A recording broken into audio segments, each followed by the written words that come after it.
This is Foxy. He's challenging you to a Davy back fight, which you should not accept because you, sir or madam, are going to lose. Because Foxy is not to be taken lightly. But just how heavy do the scales of villainy register this portly gent? Well, we're going to find out because we are on a mission to rank every major antagonist in the most comprehensive and exhaustive way possible, video by video, this time featuring the stupid fox with its head split in two who looks like a real moron, Foxy. Alright, let's start this by saying that this video is going to be a little bit different from the standard villain ones, because Foxy simply cannot be held to the criteria of what we'll call a serious One Piece villain, because Foxy to date is the only major arc antagonist who has been designed and implemented as a pure joke. However, there is a lot more to him than that, and he does serve a purpose that you'll only discover when rereading the Long Ring Long Land arc. So firstly, Foxy's introduction is quite ominous, because he's another one of those villains who we're introduced to through their work before we physically meet him. And in this case, after dropping down from Skypiea, the Straw Hats encounter a pirate ship that is almost completely devoid of its crew. And the few crew members who are left aboard don't have the skills to sail the Grand Line, nor do they have the patience to try and work together to salvage this situation. They are a crew who have completely fallen apart. And then they proceed to get swallowed by the dangers of the Grand Line. In this case, a big wave conjured by sneaky sea monkeys. But this scene is far more powerful in retrospect than it is when you read it for the first time. Because when it comes down to it, the purpose of Foxy and the Davy back fight, and I guess this whole arc in general, is to seed the idea of losing crew members in a fun, lighthearted way before it happens for real, and sends us into a deep despair for the rest of the saga. But for these guys who we encounter before reaching Long Ring Long Land, that despair has already happened. And they're falling apart in the same way that we would see the Straw Hats go on to fall apart at Water 7. After Robin disappears and Usopp leaves the crew, the Straw Hats barely hold themselves together. And there is a point where it looks like the entire crew may just dissolve right then and there, and ultimately lose to the challenges of the Grand Line. They don't. Our crew are a better crew and are able to overcome said challenges, but Foxy does a very good job of introducing us to this idea. And his overall role in this saga is to serve as a farcical representation of what's to come. But Foxy's actual introduction is a lot less funny than many of you may have experienced, because there is a night and day difference between anime Foxy and manga Foxy. Long Ring Long Land as a whole is a completely different experience between those two mediums, and we'll be getting into a bit more of that as we go. For now, the important thing is that anime watchers may remember that Foxy was introduced shooting a net at Shelly, Tonjit's horse. However, in the manga, this is a lot more brutal, as Foxy straight up shoots Shelly with a gun, and she falls, there's blood and everything, and it's just generally not a good time. Which is a very strong introduction for manga Foxy, because it does show you that behind all of that, there is something to be taken seriously. Yeah, most of this arc is pure comedy, but there is still something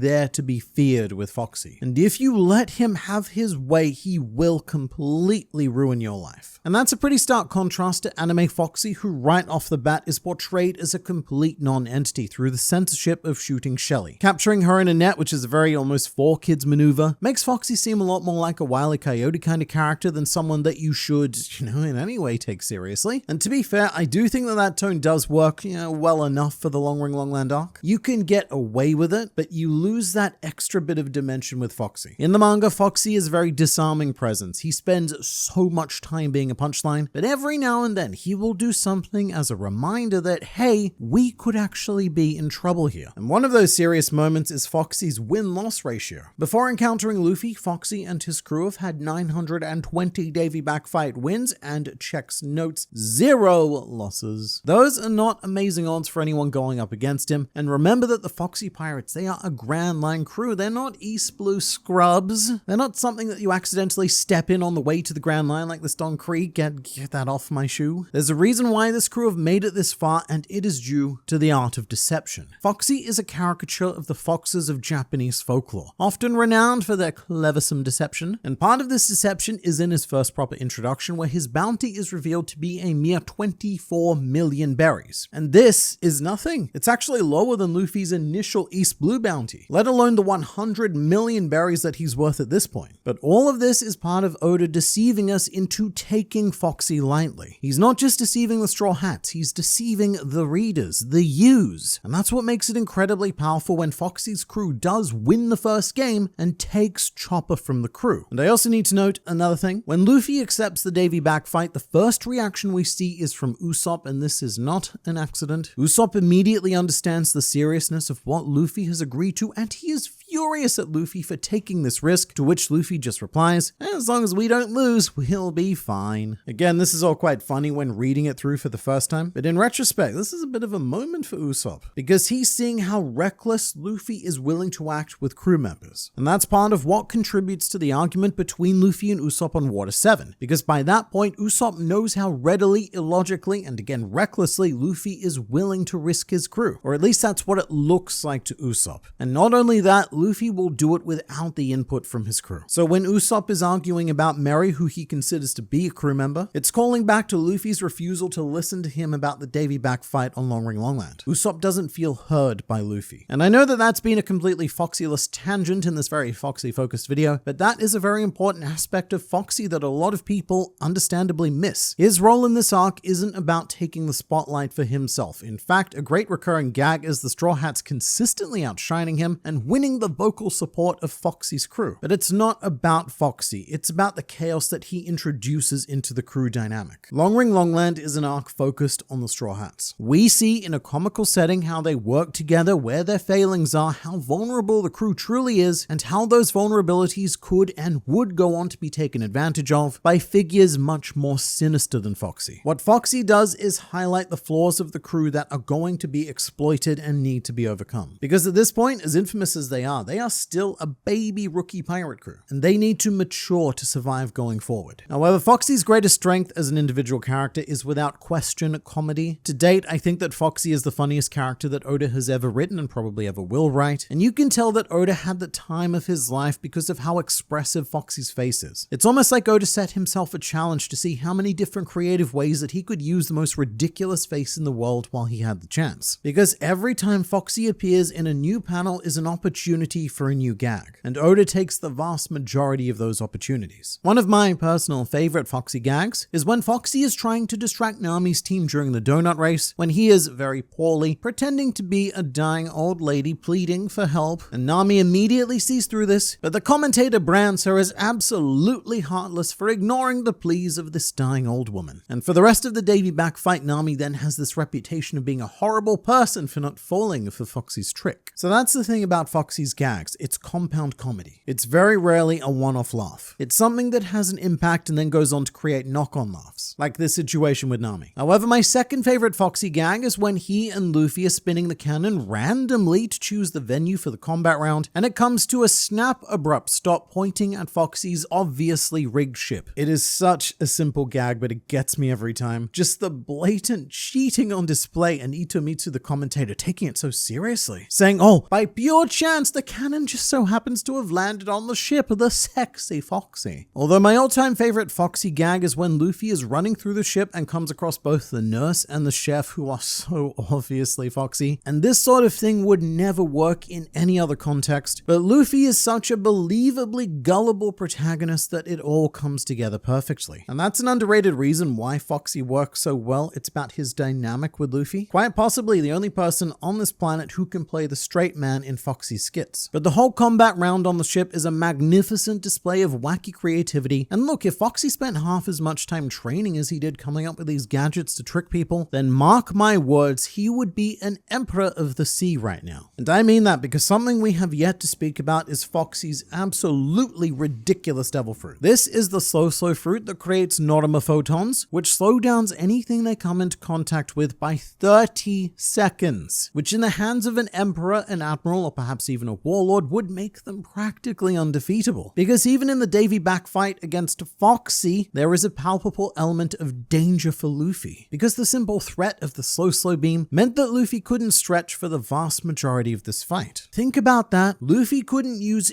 any of his techniques on Foxy because of that damn fictional fruit. And now think about what that would be like against an actually powerful opponent. Because I don't think you understand just how long 30 seconds is until you or part of you is forced to stand stand still for 30 seconds in the presence of someone like Kaido. But in Foxy's case, his Devil Fruit is extremely important because it's a genuinely fascinating ability with a surprising range of applications. And it is always fascinating to see what kind of weird idea Foxy comes up with next, at least in the manga. In the anime, he gets a bit boring because they have him doing the same things over and over again. The same use of his fruit, the same gags about his self-esteem, the same dress-ups. Because the anime writers, they just do not have the creative spark that Oda has to handle a character like this. But to keep giving Foxy credit, he does even have a handful of pretty epic moments, like when he and Luffy are being introduced for the combat round with their bounties being projected in the sky. This is such an awesome visual, and it makes me want to see a modern-day Davy Back fight where we have a matchup of stupidly powerful figures like, say, Luffy versus Shanks, or even Luffy versus Buggy. But even with Luffy versus Foxy, this gets me pumped for this complete joke of a fight to come. And I think that's a very special skill to be able to generate that much hype for a comedy fight. And a lot of the credit with stuff like this also needs to go to the Foxy Pirates as a whole, who are such a fun crew and always doing amazing things like the cheerleader spelling out Foxy's name, or Foxy's dancing hype men in the background of the combat round who may or may not be actual foxes. There's no other point in One Piece where we've just been allowed to have unrestricted fun like this. Even Luffy using Gear 5th is not as fun as what happened on Long Ring Longland, and that is all thanks to Foxy. And furthermore, he has an incredibly satisfying defeat. I always love seeing Foxy brought down by his own ability, and all it took was one serious punch from Luffy to bring Foxy down for good. Because when you break through the facade, disarm all the traps, air out all the illusions, and just get down to punch fighting, Foxy crumbles magnificently. And because of his Devil Fruit, we get a full 30 seconds to spend basking in Foxy's imminent defeat. And I love seeing his face gradually contorting because of the punch, and everyone in the crowd counting down until the effect wears off. I mean, just, mate, for a joke fight, it has an incredible ending. But look, Foxy does his job so well because he is meant to be a hilarious representation of what the world government would go on to do. During Long Ring Longland, Foxy stole a crew member from the Straw Hats, and the crew had to come together to take him back. And in the case of the world government, they stole a crew member on Water 7, and the Straw Hats had to come together to take her back. Just as Luffy shot down the world government flag at Enies Lobby, on Long Ring Longland, he decided to claim Foxy's flag and even give him a brand new one. But my absolute favorite piece of Foxy foreshadowing is his fight with Luffy, because there is this phenomenal panel of Luffy dramatically getting up behind Foxy after receiving a pretty serious beating, and this panel is directly referenced again at the end of Enies Lobby, with Luffy dramatically getting up behind Rob Lucci before delivering his final attack. Because the most dramatic part of Long Ring Longland is when Luffy declares that even if it kills him, he won't lose a single member of his crew. And during Enies Lobby, Luffy proves that and wraps up the plotline that Foxy and Long Ring Longland started. That's why I do get a bit annoyed when people recommend skipping Long Ring Longland. A lot of people do just see it as meaningless filler, but whether you're aware of it or not, it does set up all of these extremely powerful moments down the line. However, that also brings us to the topic of anime versus manga, because in the anime there is a much stronger argument to skipping this arc, even though I still probably wouldn't recommend it. But Long Ring Longland is Toei's greatest crime against One Piece, in my opinion, because it signaled the beginning of the era where filler really ramped up. And so in the quest for filler, Long Ring Longland became 2 Davy Back fights instead of 1. The games were split up differently, different people participate in games that they weren't in the manga. The rules become unnecessarily confusing because the game doesn't make sense anymore in order to insert filler, and the whole arc is mangled to the point where it's almost completely unrecognizable from the manga. But the impact that this has on Foxy, which is what we actually care about for the purpose of this video, is not good. Foxy is a presence for exactly 14 chapters in the manga, and with decent pacing that should translate into 4 to 5 anime episodes. However, this is extended into a wild 17 anime episodes, as Toei adds in a second Davy Back fight, as well as an additional 4-episode sequel arc called Foxy's Return, which involves a third Davy Back fight. 17 episodes, that's almost a whole season of traditional anime. And that is far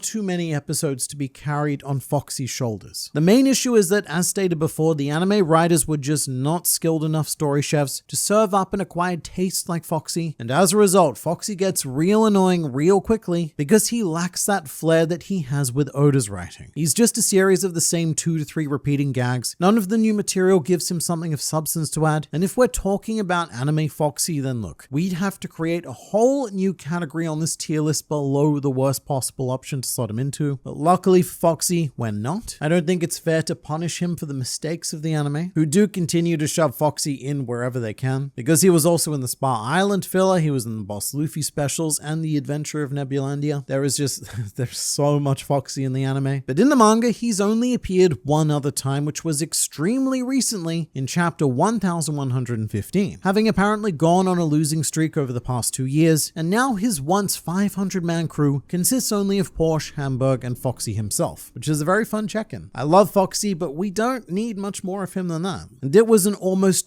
20-year gap between appearances in the manga. And he did also have the briefest of cameos in the One Piece live-action series where we see his bounty, and that is plenty of Foxy. I highly doubt that he'll be in the show in any real capacity if they do make it that far, so this is a very nice short, sharp, and sweet reference. And so that brings us to placement. Foxy is another difficult character to rank within this framework because as a villain, I have to admit he does his job perfectly. He sets up the next saga, he plants the seeds of crew conflict, he tells some fun jokes, gets smacked in the face, and then takes a 20-year absence from the story to recover. So he gets full points on his villain exam. It's just that his exam is not the same exam that's issued to most other villains. If Crocodile's exam was a university level paper, then Foxy's is more like a primary school exam, because most One Piece villains come with different expectations. There is a lot more that is asked of them, and even if Foxy did perfectly nail what little was asked of him, it just still wouldn't feel right to give him an S tier alongside villains who were asked to do infinitely more and succeeded. So with that said, we are going to give Foxy a solid perfect C tier. Wonderfully serviceable, enjoyable, and functional, but not a character who ever had the opportunity to do more. And you let me know in the comments which villain you'd like to see ranked next.